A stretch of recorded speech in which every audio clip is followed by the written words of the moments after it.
Who are you referring to? We're gonna wait on. On the clerk. Item 3. Okay. Yeah, G. So we'll take, okay.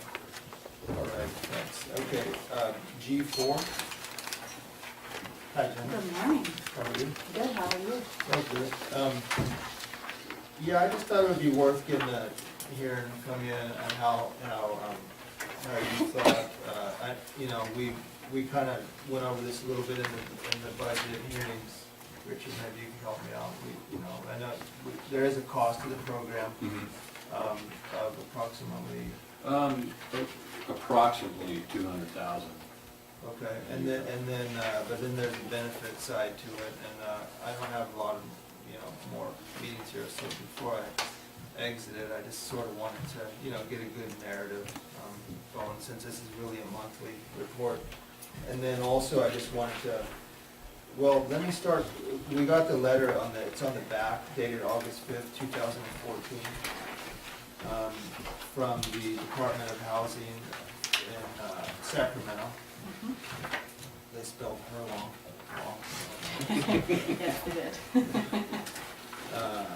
And it's, can you just, it says, it appears that, is this something we had thought we had qualified? It says, where it says, the second to the last paragraph, based on HUD's guidance and documentation submitted for the study, the department is not able to determine that this study meets the 51% percentage. I just wanted to get some elaboration on that. Of course. On page 3 or 4, we started the discussion about why and what happened essentially with the plan that we were awarded. So as you can tell, on March 11, 2013, we entered into a contract to complete this study based off of the grant application that we submitted to the state of California. After we went out for bid and awarded the contract to Mountain Design Group, we submitted all of the documentation for the state of California to clear conditions, which essentially allows for us to spend the money. So they say, yes, you did everything right, you can now move forward. In that process, they were reviewing the areas that the scope of work was going to cover, and they determined that block group 1 should have been added into that discussion regardless of where the people are residing. And unfortunately, that made the study ineligible because the area no longer met that 51% area median income. Who decided that? The state of California. State of California. So they essentially rescinded their offer to us for the plan, and we are now in the process of, we worked with Turlock Public Utility District, and we are going to revise the scope of work, and we are going to do an income survey on the district's residence itself and make the plan a little bit smaller, which essentially just benefits HPUD's districts at this point. Well, So that that's how we're actually moving forward. targets the affected area. Yes, And the scope of the other documentation, included Doyle. yeah, and it Yes. was too big. And Yes. it didn't really give the real dynamics of where that was. So ultimately, you're confident we can still use those funds? Yes, we still have the funds, and I've already received guidance from the state of California that we will, once we revise the scope of work and complete the income survey, we'll be writing a letter to them, letting them know this is how we are proceeding, and then they will review the documentation to make sure that we did it correct. As long as the residents in the district income qualify, which means 51% or more of them have to meet the area median income, then we can move forward with the study. Is HPUD still actively involved in this? Yes. Okay. And there's sufficient time, and that only expires December next year? Of next year. Okay. How do you feel overall the efforts going? Is there many success stories? There are, and as you know, we're bringing one of our hopefully success stories as today in front of the board.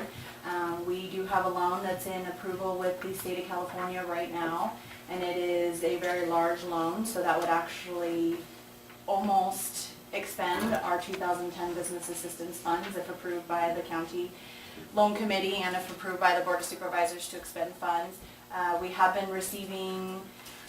We have received several applications for our microenterprise program. Our business assistance is is doing well. As you know, Medici was approved, and we did have that expended all of our 2012 funds. We did get notification for our 2014 grant that we received more business lending funds, and we did get awarded our housing rehabilitation program.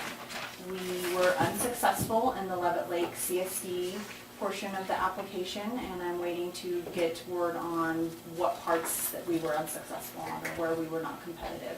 When From did you the city find out government. about that? We found out about 2 weeks ago.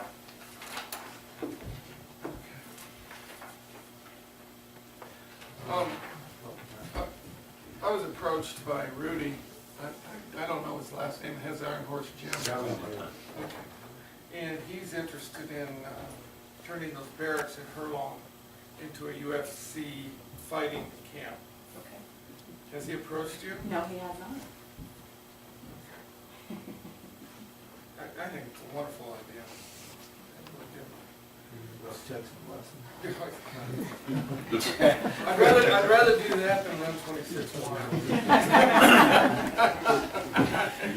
So, I'm sure you'll be hearing from him. Is any of your grant application processes, do they work for that kind of thing?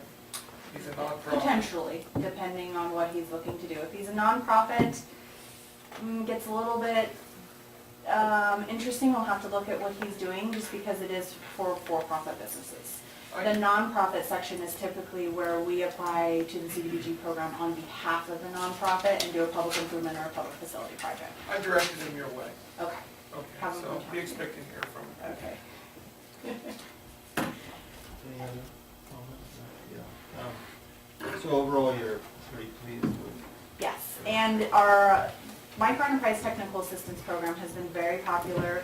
We just served, as you saw on here from the report from Tracy, we just finished our 2010 grant with her. She provided 17 eligible businesses with different one-on-one business consulting. We received 3 out of our 5 total applications from our Micro Enterprise Program from the services that she provided to them. So that is essentially what the TA program is meant to do. It provides them with the one-on-one business consulting, gets them ready for any type of either commercial funding or our funding, and it prepares them and then helps them prepare their financials and essentially gets them ready. They come to me, they apply to the program, and then we hopefully get them funded. So the first one that we are going to be presenting is on the board's agenda today. He was a participant in the technical assistance program and is now applying to the financial assistance program. So that has been very successful. They are just getting ready to start expending the 2012 funds, and as you've seen, they've been marketing the program and opening that up for participants. So the reason I did want to have a dialogue is because, like I said, it is, like the budget committee, Bob and I supported it. It was a couple $100,000 to run it, but then there's the other side, and I think it's important that the other side gets, highlighted. And It's also important, Mr. Chairman, I think, is that the deadlines for these programs, the 2010 ones in particular, are due to expire in June of 2015, so that's only just a few months away. And I would not like to see us in the position we were down in South County here a year or so ago, where we had like less than 90 days to scramble to try to put them together, because you can't do it credibly. It takes time. These are complex transactions, so. And we did get an extension, I don't know if you noticed in there, on our 2010 business grant. The reason being is because we do have 3 loans that are pretty close to funding, and so that essentially would allow for us to pay for those 3 loans, since our 2012 funds are almost exhausted. So the extension was It was 6 months, so it went from December of this Year. 2014 to June. yeah, but that 6 months is a very short time frame. And It is. I'll tell you, June 2015 is going to be here before you know it. Yes, I know. I Get to agree. work. I know, it's there. So on a 1 to 10, how do you grade the program? How do I grade the program as far as successfulness with the businesses? I am going to say a 7. Obviously, there is some needs for improvements on time and underwriting process. We are working through those as we speak. But we are getting loans through, and that we haven't done that in the past, so. Need to get it up to a B if you want the budget committee to support it next year. I agree, but I'm gonna get it there. Okay, well, thank you. Thank Yeah, I you. appreciate that. Good effort, insight, Jenna. yeah. Thank I think you. it's important that we hear a bit of, you know, it's the whole story rather than. Of course. Thank you. Thank you. Okay. So, any public comment on this item, G4? Okay, so, Second. all those in favor would say aye. Aye. Any opposed? Chair votes aye.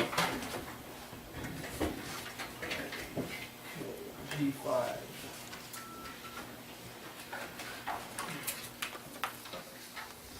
You have a question? I did. You know, when I was looking through this, I saw that this material would be utilized on various county roads, mainly in the Doyle, rural areas. And I know, I'd really like you to specify which roads those are going to and Well, when. Sure, it depends. I mean, initially, our hack staff and Fort Sage are in dire need. That's Yeah. what we're in. But it's also there for, you know, wherever we need shoulders, wherever we need to work on those. But Fort Sage and hack staff are our number one priority. I know you guys have been out there prioritizing the roads out there, and I appreciate that. And I also appreciate Larry came to my Doyle Town Hall meeting and kind of explained to the locals down there where some of this was going. I just wanted to sunshine that, so everybody knew that there is an effort going on in the infrastructure down there. And Larry, I hope you continue with that. Any other questions? Any public comment on this? Thank you, Larry. I would move, Mr. Chairman, that we approve the awarding of the bid for the rock crushing at the Grandier pit. And this would be in the amount of $107,000 to Schmitz Engineering and not to exceed $127,000 change orders. All in favor, say aye. Chair votes aye. Your G3 came in. Yeah. Alrighty, okay, we'll take back up G3.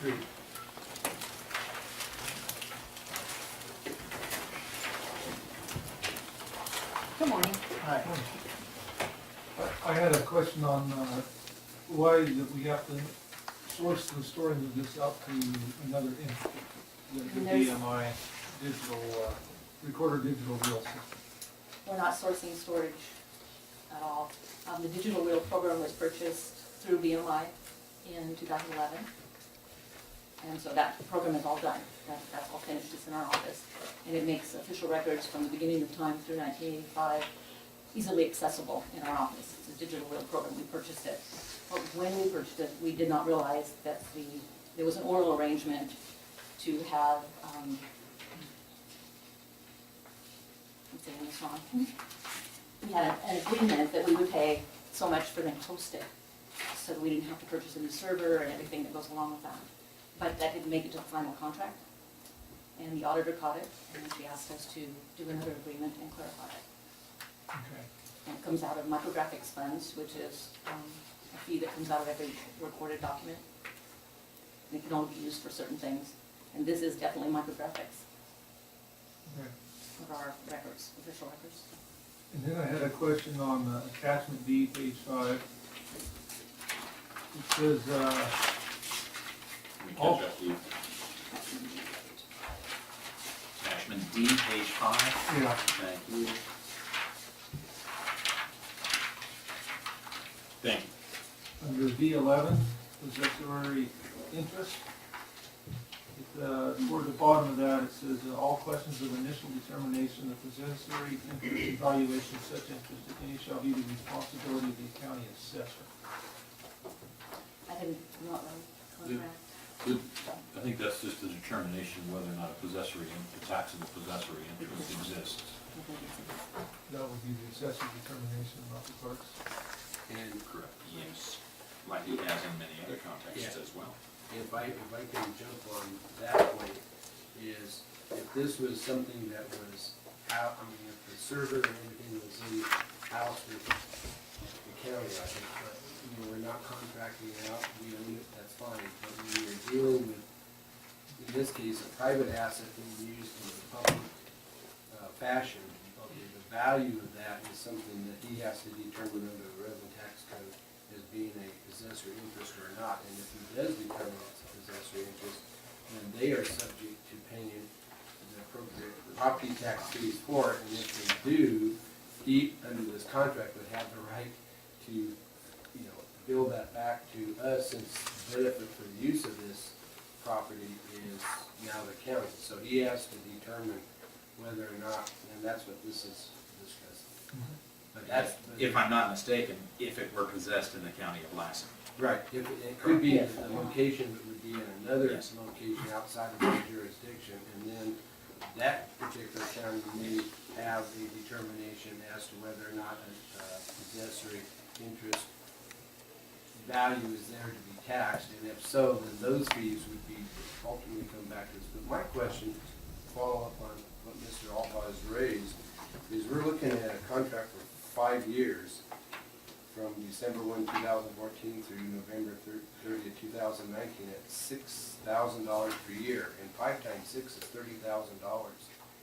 And I'm surprised, I could see where to put a server on in our system, I mean, actually go through our IT and create our own server within our system where we have lots of other servers providing a lot of service. You know, we probably couldn't do that for $6,000. It probably cost us more, but $30,000 is a lot of money for a server, and obviously they're in business to provide that. So I really think, Mr. Egan, that we should investigate and look at what the cost is to do, provide an in-house hosting in terms of in-house server versus having a contract server, because I think there is some potential savings. Now, maybe IT will come back saying, no, it's gonna cost us $45,000 to do what these guys do for $30,000, and obviously if that's the case, then we're well served. And if they can put a server, I mean, basically what it is it's a dedicated box that you set up, and I would think that you could have a server established for 10 grand even. And the contract itself provides for that flexibility under D13. The Yeah. county may terminate the contract at any time in writing. In terms of being able to transfer it. So I think we should investigate, because I think on a long-term basis, I think you probably could possibly develop some cost efficiency there, and those dollars that would come out of the special trust fund can be conserved and used for other future upgrades or the like. So I just kind of question whether or not, and I didn't really catch that connection until Mr. Alvaro raised that issue when I read through this earlier. I didn't put that together, so I apologize. We can review that and bring it back next week if that gets the board work. No, I feel comfortable proceeding with it if we have a termination clause at some point where we, Yes. because it will take you at a minimum, probably to take IT in a few months to be able to put all that together. So you're not going to be able to do that prior to December 1, 2014. So, but over the course of that 5 years, if there's a way to minimize those costs and do something in-house, I think we should make that effort. And D13 specifically gives us that authority. Good.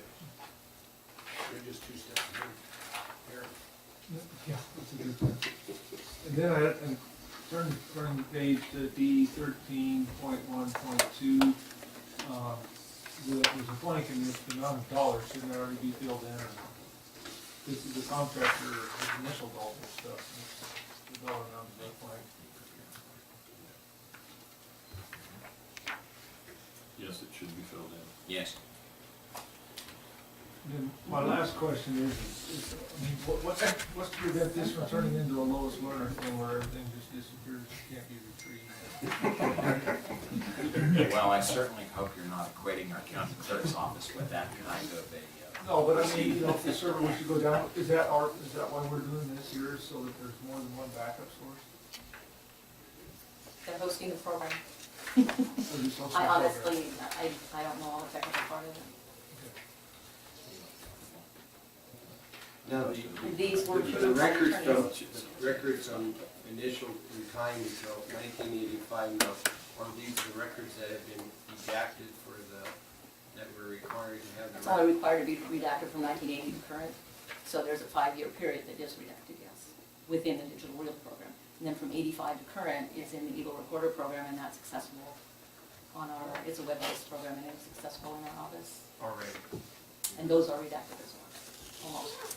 And I know that there was that grant money that had to go back and take out things like social security numbers and other things that are privacy, things that you can't, back then when you thought about it, today you can't do that.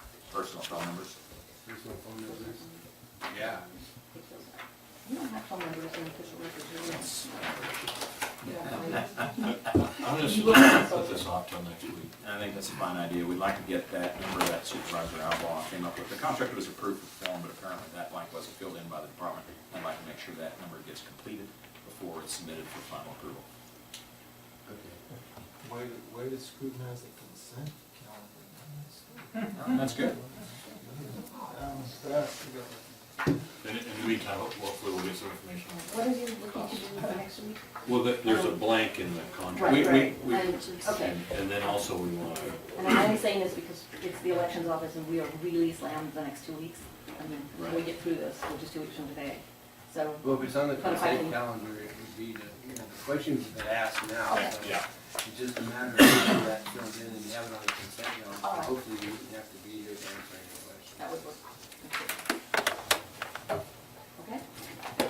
And Thank you all. maybe in the Thank you. meantime, maybe as you're doing that, is you can consult with IT and find out what the estimated costs are for establishing a separate server. Sounds good, thank you. Thank you. Thanks. Okay, so that finishes up the consent. We'll go ahead and take our 5-minute recess. Paul? Yes, sir.